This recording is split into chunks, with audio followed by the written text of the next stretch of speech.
Good morning and Shabbat Shalom and welcome. I'm Rabbi Ed Feinstein. This is Valley Beth Shalom, Torah study for a holiday morning, for a Shabbos morning. And I'm joined this morning by my dear friends, Rabbi Marc Gellman of South Florida and Rabbi Sherre Hirsch of West LA of the American Jewish University. Good morning, guys. Shabbat Shalom and almost a Freila Hanukkah, happy, healthy Hanukkah holiday. It is a frigid cold outside here in Southern California. The temperature has dropped to a frigid 66 degrees, and we're wearing our parkas inside the house. So wherever you are around the country, huddled around your hearth, we're so glad you've come to learn a little Torah with us this morning. In the Parsha, in the cycle of the yearly holidays and the yearly Torah readings, there is no coordination. So during the springtime, when we celebrate Passover, we're not going to necessarily be reading the story of Passover in the weekly Torah portion. And this week, we begin the story of Joseph and his brothers with Parshat Vayeshev. But the Jewish world, of course, is focused on Hanukkah, which begins this Sunday evening and commences for 8 nights. Now, the rabbis over the years, of course, have worked assiduously to try to imagine what could be the connection between these two, because they wouldn't live with a sense of it just simply being a coincidence. And in a certain way, Joseph is the first diaspora Jew. He's sent into Egyptian exile by his brothers. And Hanukkah is a holiday in a certain way, even though it takes place, the story takes place in Eretz Yisrael. It's a sort of diaspora holiday because it's the struggle between our culture and the larger world culture around us. The question of how one survives as a minority, how one survives as a small cultural light in the vast darkness of a world about us that thinks of things differently, that sees the world differently. In the year 166 BCE, before zero, the Maccabean fighters rose up against Antiochus, the Greek king, who attempted to put a statue of Zeus in the temple of Jerusalem. He was aided, abetted, and actually motivated by a group of assimilationist Jews in Jerusalem who wanted to bring the Jewish people out of their separation, their isolation, and into the vast Greek world that had gripped the entire Mediterranean.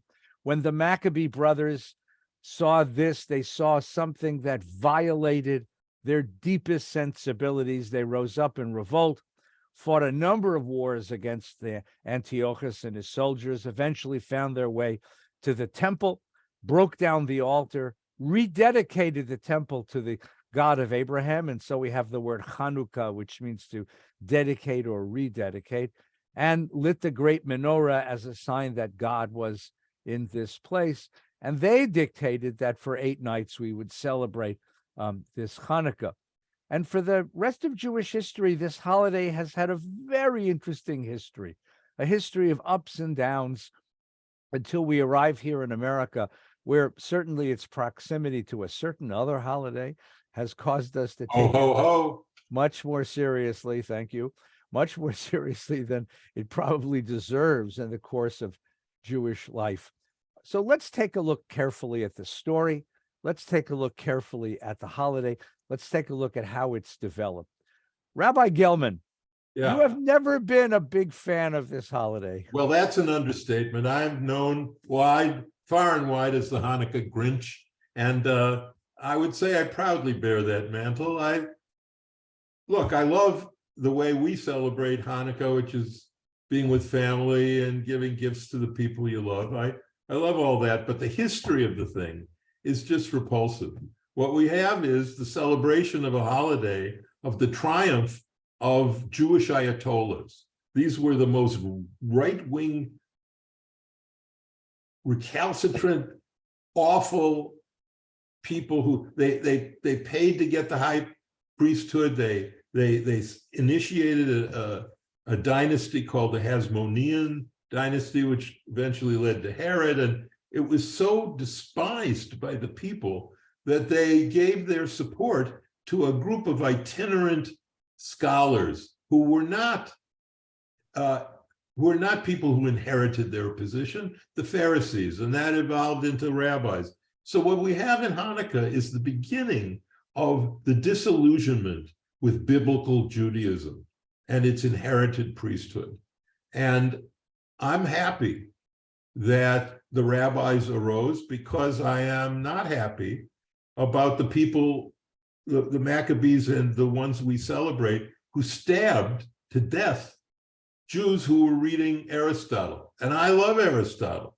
And in fact, rabbinic Judaism could never have emerged without the ideas that Aristotle, through the conquest of Judea by Alexander the Great in 331, where he accompanied Alexander as his tutor, that Aristotle taught to these itinerant teachers who eventually became Pharisees. Ideas like body and soul, ideas like life after death, ideas that gave the rabbis ammunition, theological ammunition, to reconstruct a Judaism that was arcane and corrupt, and was based upon an inherited priesthood that had become corrupt, and that was based upon animal sacrifice that required a temple in Jerusalem that had been destroyed. So, if it weren't for Santa and the reindeer, Hanukkah would have eased its way out. Even the book of Maccabees, to show you how marginal this holiday is, even the book of Maccabees, which is a pseudo-canonical book for Christians and included in their Apocrypha and Pseudepigrapha, these books written from about 100 before the Common Era to 200 after the Common Era, it's included there, but it isn't included in our Tanakh. I mean, you have in Purim a very, very sketchy and secular story, but it got included. So the rabbis were on my side. They hated the holiday. They didn't want the story of the Maccabees included. And frankly, if it weren't for the influence of Christmas, it would have faded away. And I would not have mourned its passing. Oh, Rabbi. Does that convey my love of Hanukkah for you? So as a young kid, I used to look at every young Jewish boy that I knew, of course, loved Judah Maccabee and the story of his heroism and his faithfulness to the God of Abraham, and willing to go and fight against enormous odds to protect the purity of Jewish faith. And Rabbi Gellman turns that into a story of radical violence and sectarian racism and corruption. So Rabbi Hirsch, we turn to you to save this holiday for us, please. Well, I actually am going to argue against Marc, which is not surprising to anybody that's been listening to us regularly. It's almost like there's Marc versus Sherre, and then Eddie is Switzerland. But it comes actually from a new teacher, Rabbi David Zvi Kallman, who studies a lot about technology and about objects. And I just took a class from him that I wanted to share how much maybe Marc is not seeing this from, or how the possibility of seeing this from another perspective. He explains that Hanukkah, you're telling me, look, if Hanukkah didn't have this narrative, it would have fallen by the wayside, which is that if Christmas didn't exist, it would have fallen by the wayside. But actually, David Zvi Kallman says that there are 5 objects of Hanukkah. There's the menorah, the dreidel, the latke, the sufganiyah, and the gelt. And what I loved about what he said is that all those objects existed in the cultures, and we adopted them and assigned them to Hanukkah. So that indicates to me that long before there was Christmas and this, emphasis on American Christmas, there was a need for us to give Hanukkah other important rituals and meaning, so that we wouldn't focus on the story, but B, more importantly, that it doesn't fade away, that it's still integral part of our story. So I'll use the example of the dreidel, which I really liked. He said the dreidel was something that was used. It was a German 15th century. They had dreidels. And it's just that it was a game around called Teetotum. I don't know if you knew this. And everybody used a dreidel. It was like kind of a game of lots. And so that the grogger, strimel, scrolls were things that the culture used, but then the Jews adopted and gave them significance. So to me, that is telling that there was an impetus or an impulse to give Hanukkah more meaning and make it part of the history rather than just a reaction to Christmas. Yeah. See, now I agree with all that. I think there was an impulse to do that, but it requires It's the Hanukkah miracle. but it requires that you ignore the history, which is fine with me. That's my whole point. That if you want to say we're seriously going to save Hanukkah with sugar donuts, okay, I'm with you. But the point is that it doesn't address the reason that they have all this other stuff like dreidels and Hanukkah gelt and donuts, which have nothing, zip, other than the oil to do with anything that is truly part of the actual history of the Maccabees and the Hasmoneans. And in fact, we can add, and we were talking about this before, and Eddie brought it up, the rabbis were so on my side in their anti-Chanukiation that they included as the Haftorah for Hanukkah the passage from Zechariah, Lo b'chayil, lo b'choach ki'im beruchi. Not by might and not by power, but by my spirit will you prevail, which is a direct in-your-face slam against the military victory of the Maccabees. And so, yeah, there was an attempt to save Hanukkah, but they saved it by ignoring its history. So let's step back just for a second and catch people up, because I want to make sure that everyone understands the important rage of Rabbi Gellman and the important constructive creativity of Rabbi Hirsch. So in 166 BC, the situation that was faced by the Jewish people was an overwhelming influence of Greek culture that had come a century and a half earlier with the conquest of Alexander the Great. And the question was, how much Greek culture can Jews assimilate into their own lives without losing their identity as Jews? And the Jews of Jerusalem were prepared to assimilate completely, to give up all of their life, faith, and culture, because they were so attracted by Greek culture, so engaged by it, that they thought that Jewish culture, its ancient beliefs and practices, were keeping the Jewish people from participating in what was then the modern global culture. And it was the Maccabees, who were a country group of priests, who understood that there have to be lines, that if we're going to preserve our Jewishness, we're going to have to set a line. And for them, the line was the Temple of Jerusalem, that you could speak Greek and you could eat Greek and you can participate in the games and you could learn Greek philosophy, which Jews did. The Maccabees did. But once you mess with the temple, once you mess with monotheism, that's the line that they weren't prepared to cross. And so they went to Jerusalem, destroyed the idol, rededicated the temple. And then what happened in the successive generations, there were 5 generations of kings and priests who followed Judah and his brothers. They were the children of Simon and Jonathan. In those 5 generations, there was a tremendous corruption that came upon that group of kings, the Hasmonean family, they were called. And at the end of the 5th generation, the corruption was so bad that the population of Jerusalem fundamentally gave up, that they invited the Romans to come in. That is to say, we had independence for 100 years and gave it up because we could not govern ourselves. And the violence, the extremism, and the corruption of the Maccabee kings became a sort of stain on that family and on that holiday, and the holiday disappeared. And the holiday then was resurrected during the rabbinic times, when the rabbis, first of all, learned that we can't embrace military victories. We lost twice. We lost against the Romans in 70, and we lost against the Romans again in 120. But there was some different kind of resistance now.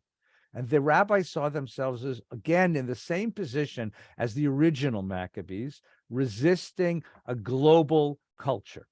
And so they give us the story of the light. The story of the light does not occur in the story that the Maccabees told about the holiday. Right. It only comes with the Talmud in about 200 CE, and 200, the Mishnah, when the rabbi said that the Judah Maccabee and his brothers entered the Holy Temple, didn't find enough light, didn't find enough oil. The oil lasted 8 days. That was a metaphor that a tiny spark of light, of Torah's light, of truth, a tiny spark of faith, a tiny spark of passion for the culture of our ancestors, the faith of our ancestors, is enough to resist the vast darkness that envelops us at this moment of history and at this time of the year.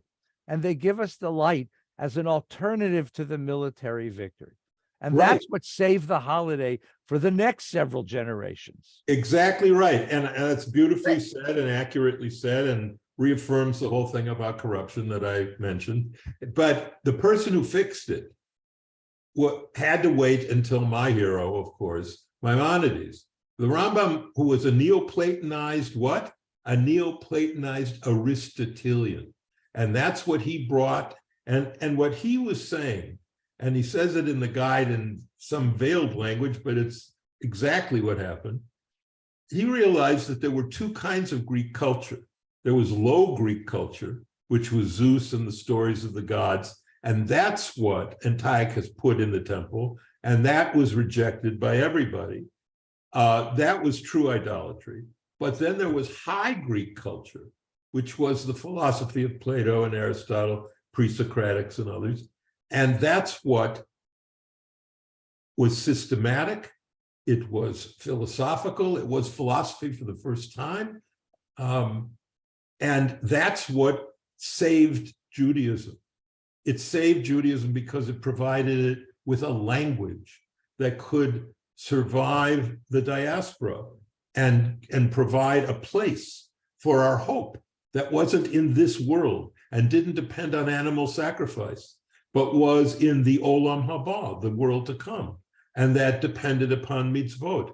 So yes, that's exactly what happened. The holiday was destroyed, poured out, and new things were put in, like a donut, like the jelly.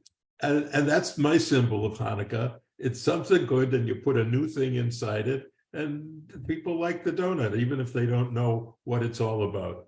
And so that's what happened. The problem that I have with Hanukkah today is that we have people, all of us, who represent the people that the Maccabees hated. We represent people who are open to secular culture. We represent people who are open to secular philosophy and to what the world is learning. And I just don't like to have a holiday that celebrates the rejection of what all of us stand for. That's my entire point. Except let's think of it a little bit differently. Let's go back to Sherry's wonderful point.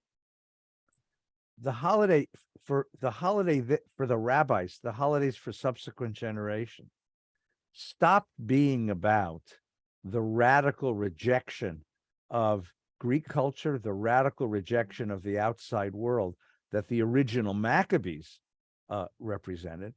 And it starts to be about the cultural and spiritual resilience of the Jewish people. And what Sherry's talking about is, look what they did. They took all these elements from outside cultures and brought them in and strengthened our own culture by making it so much, by using those symbols, by using those very symbols. And that the holiday now separates not a radical rejection of something, but a celebration of the cultural resilience, the cultural, the flame that doesn't go out. I mean, jelly donuts. What a brilliant culture to assimilate jelly donuts into a religious holiday. But it's an element of the outside culture that is brought in and used to bolster, strengthen, and celebrate what's most important to us. Please share. Not to hound down on this scholar that I studied with recently, but he even says it more vehemently because he says the sufganiyah, unlike the latke, which you could make at home very easily, the sufganiyah was really hard to make. And at the turn of the century, around 1920s, when the workers in Israel needed jobs, the sufganiyah they created these factories to make sufganiyah to give these histadrut jobs, right? So actually, he says the sufganiyah is literally the symbol of Zionism. It's an industrial product that allows us to grow a country. Now, whether you agree with that or not, I see the rolled eyes. I see the rolled eyes. I'm already prepared for It's it. way beyond rolled eyes, son. Way beyond. But I think there's something to that where we're preserving a tradition and we're trying to do it in a way that supports the society that we're living in and retains all the traditions. I mean, this is the essence of what we are as Jews, that we're trying to live in a modern world and preserve this tradition. So whether you agree with it or not, it's an interesting concept, right? There was industrial needs, there were sufganiyot needs, people needed jobs, and so the sufganiyah became a symbol of Zionism. I know what you're going to say, Marc, and you can still say it, and I will 100% listen. No, you don't know what I'm going to say, because I don't forget it. So say it, and I'll listen. I don't want to talk about donuts anymore. That's crazy. But the thing is, you're not crazy. But here's the point. Eddie said, so it helps us to revive our Jewish beliefs. Okay. I don't think Hanukkah does that. Hanukkah doesn't revive any Jewish beliefs. If you say we should have a Seder because the Passover Seder helps us revive Jewish beliefs, I am with you. That is exactly right. Everything about the Seder revives the Jewish belief, everything. But if you say our observance of Hanukkah helps Judaism, I need to know how that is. Because giving presents, which is the sum total, other than lighting a menorah, is the sum total of most people's Hanukkah observance, doesn't revive Judaism. I could not disagree with you more. I said too many negatives. I could, whatever. Go ahead. You disagree with me. How about? I think Hanukkah is about Jewish pride. What do? You persome Nisa. You publicize the miracle. We have a just human-sized menorah sitting outside of our house. If you want to come by, we've got lights and menorah. It's a full-on blow-up thing. Let's talk about the menorah, the light, the miracle. I have had arguments with you guys about angels, about world to come, about this and that. If you're, and I believe in all that, and you guys are a little more skeptical, which is fine. But I'm asking you this. Do you actually believe there was oil that lasted for 8 days? No, you don't believe that. And so if you don't believe that, then what is it that we're celebrating? What is it? Every miracle that happens in our life, that happens all the time. Are we celebrating that? Are you kidding me, Marc? We celebrate. There's miracles abound every day, and we're celebrating. Yes, miracles and we're do abound celebrating every that. day, but they're different kinds of miracles. There's miracles where God sends angels, and in this week's Parsha, we have one of them. He meets Joseph, on my Hanukkah, the man in the field, and there's an angel there. It said it's a man, but it's an angel, and he sends him off to find his brothers in Dothan. So yeah, miracles occur. I believe in miracles. But if you ask me, did the oil last for 8 days? I don't know. Maybe it did, maybe it didn't.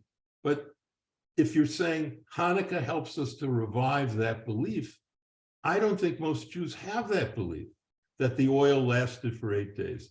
Now, if you take a different course and you say this is about the solidarity of the Jewish people and if you take even a different course, the light, that light, like Christmas with the trees, that it's really a celebration of light in the time of darkness. We're almost at the winter solstice, and what is light? Light is hope. So Hanukkah is hope. Okay, I can go down that road, but the question is, connecting it to Judaism is difficult. And if you can't see that the reason this holiday limps along the way it does as the most popular Jewish thing that people do, other than a Seder, is giving Hanukkah presents. It's in the 99% range.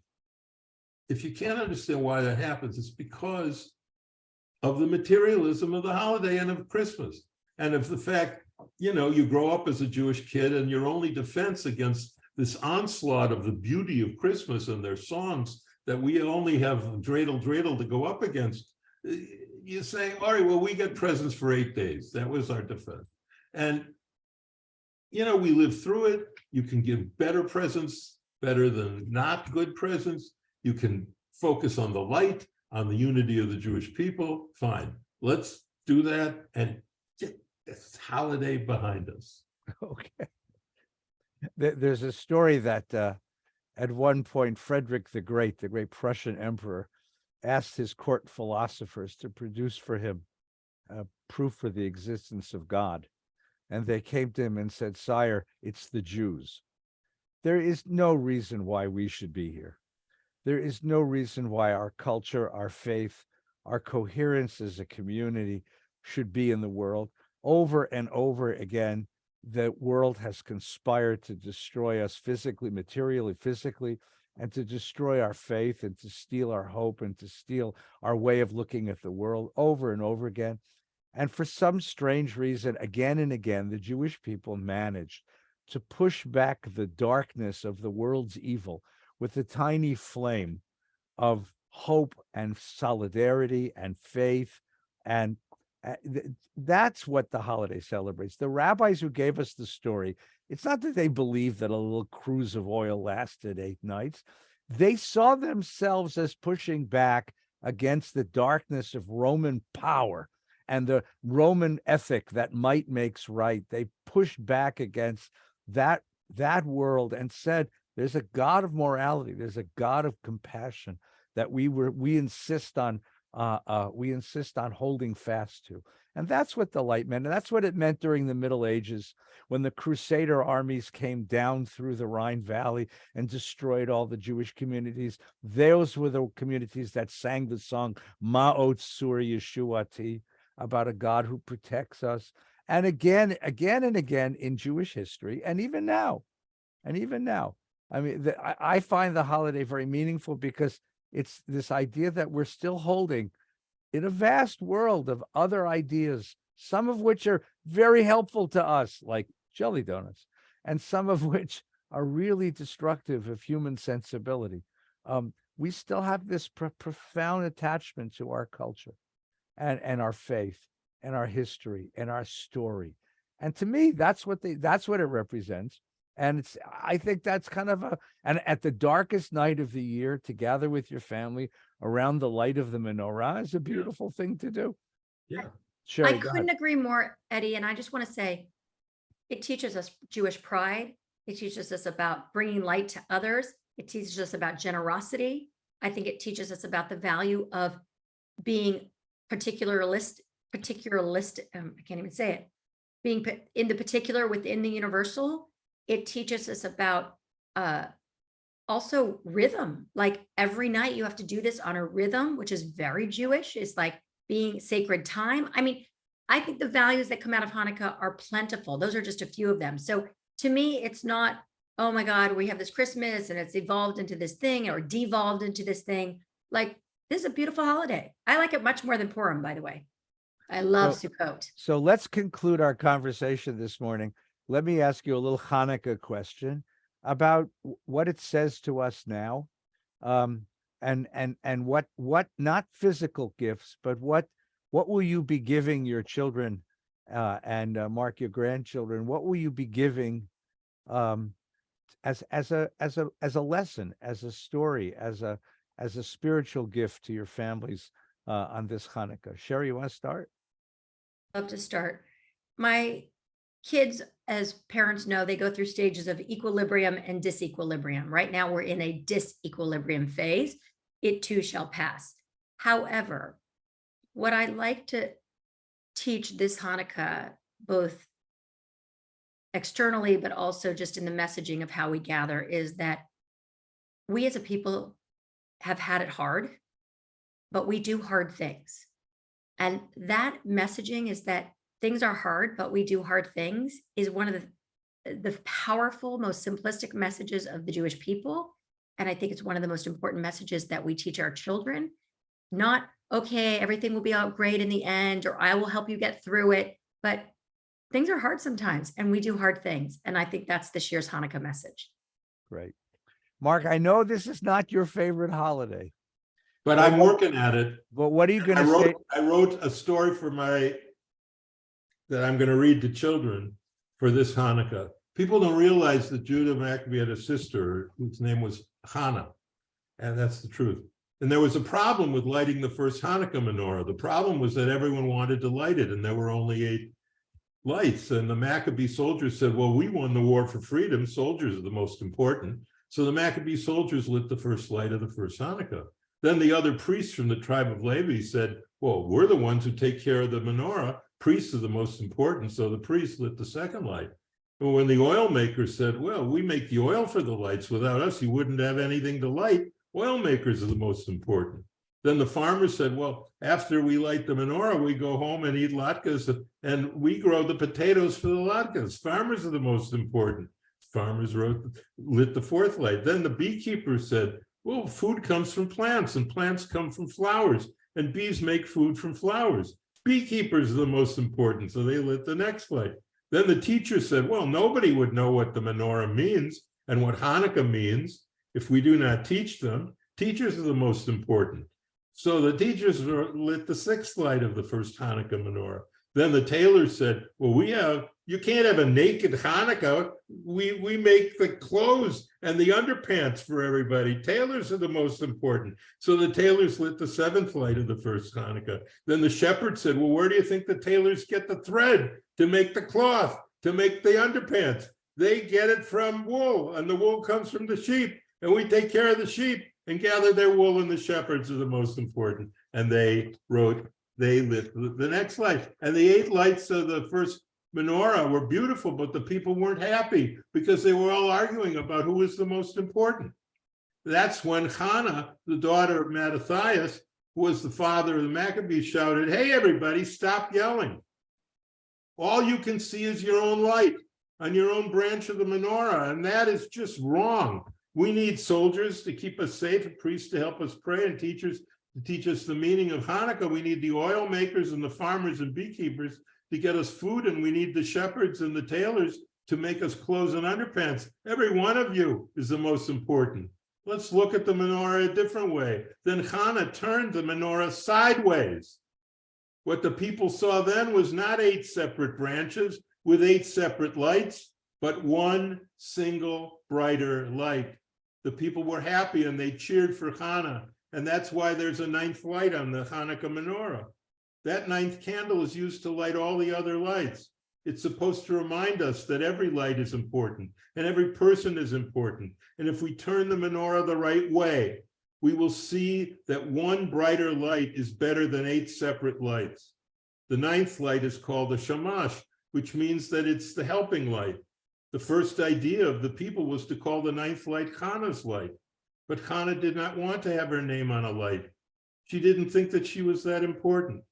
Hannah just wanted to make all the other lights glow. So this Hanukkah, think of Hannah's light. Try to remember that everyone is important, and no branch is more important than any other branch. The best way to remember this is to turn your menorah sideways. Then instead of separate lights, you can see the single brighter light. Hannah would be happy if we did that. And so would God.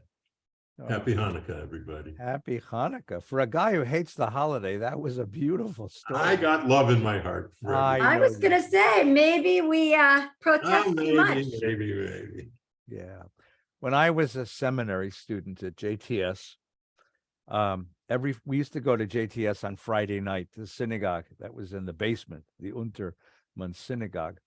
And the great Talmud scholar, David Weiss Halivni, a man who was stupendously brilliant in the sources of the Talmud, he would give a little drasha, a little talk, usually between Kabbalat Shabbat and Mariv. And he spoke in a sort of high, squeaky voice, and he's a gentle, gentle man.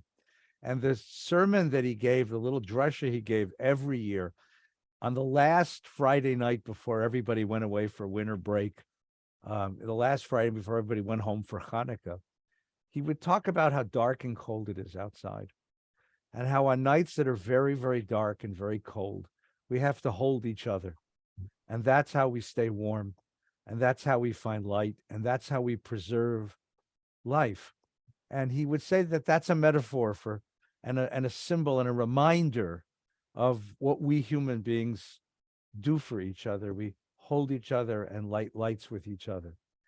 And all of us who heard him understood that there was so much more besides behind his words, because David Weiss Halivni was taken to Auschwitz as a young boy, and he survived a year and a half in Auschwitz in the freezing cold of the Polish winter by huddling together with the other inmates who protected him.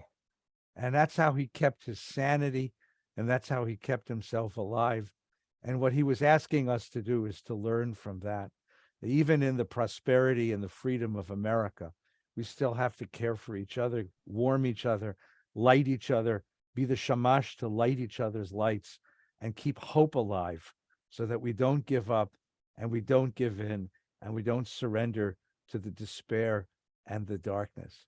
I remember that drasha. I remember he gave it every year, a different version of it every year. And every year it touched us all. And that's what I remember when I light my lights on Hanukkah. So to everyone, a very, very beautiful Hanukkah holiday starting Sunday night. A very good Shabbos. Thank you to Rabbi Hirsch and to Rabbi Gellman. And I know that in Rabbi Gellman's world, this is not what he's committed to, but a happy Hanukkah to all, and to all a good night.